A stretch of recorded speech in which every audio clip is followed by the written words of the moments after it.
Салам кыздар, бүгүн сиздерге дагы бир тоюмдуу, аябагандай даамдуу салаттын рецептин көрсөтө кетейин. Мындай салаттарды биз палочка-выручалочка деп койсок болот, анткени капысынан конок келе турган болсо, тез-тезден алып даярдай калганга абдан ыңгайлуу, андыктан сөзсүз түрдө өзүңүздөргө сактап алыңыздар. Бизге керектүү азыктар ычталган тооктун төш эти, бир төш болжол менен 350-400 граммдай болот. Чоңураак бөлүкчөлөргө бөлүп эле ичке кылып туурайбыз. Ошондой эле 3-4 даана бадыраңды дагы ортосунан бөлүп, жарып тоголок кылып ичкерээк туурап алабыз. Жана бир банка жүгөрү керек консервадагы. Ошондой эле бир кичинекей банка корнишон бадыраңдары, болжол менен 360 граммдай. Баардыгын бир идишке чогултабыз.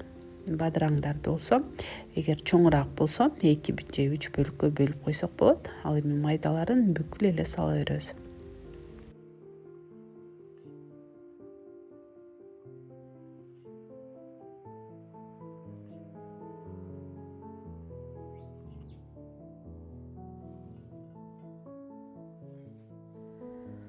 Ошондой эле болжол менен 200-250 граммдай катуураак сырды 4 бөлүккө бөлүп, чарчы кылып туурайбыз, ичкерээк кылып.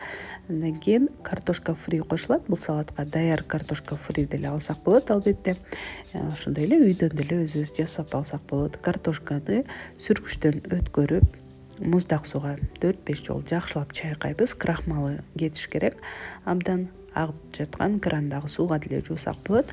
Андан кийин суусун сарыктырып коюп коебуз, же болбосо майлык менен тез-тезден кургатып алабыз.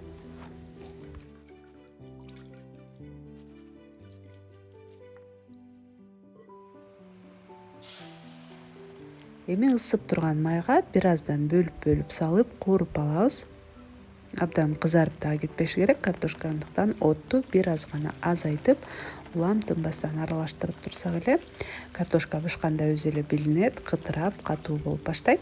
Ошол кезде майдын сүзүп алабыз дагы кагаз сүлгүнүн бетине кое беребиз. Ашыкча майлардын өзүнө соруп, картошкабыз жумшарып кетпейт.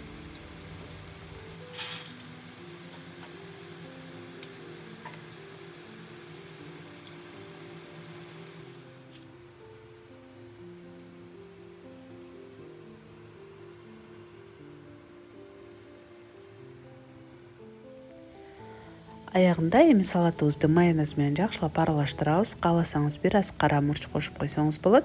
Жана картошка фринин дагы баардыгын салбайбыз, бир аз бөлүгүн салып, ал эми жартысын болсо бетин кооздогонго алып коебуз. Аралаштырып, картошка фринин аягында ошондой эле майонезди дагы коноктордун алдына коердун алдында гана аралаштырганыбыз абдан жакшы болот. Бетин болсо картошка фри менен, ошондой эле көк чөптөр менен жана бир аз жүгөрүнү алып койсоңуз дагы болот. Жүгөрүдөн дагы себелеп, кооздоп дасторконго кое беребиз. Баарыңыздарга жагат, ошондой эле пайдасы тиет деген үмүттөмүн. Көргөнүңүздөр үчүн чоң рахмат. Кийинки видеолордон көрүшкөнчө.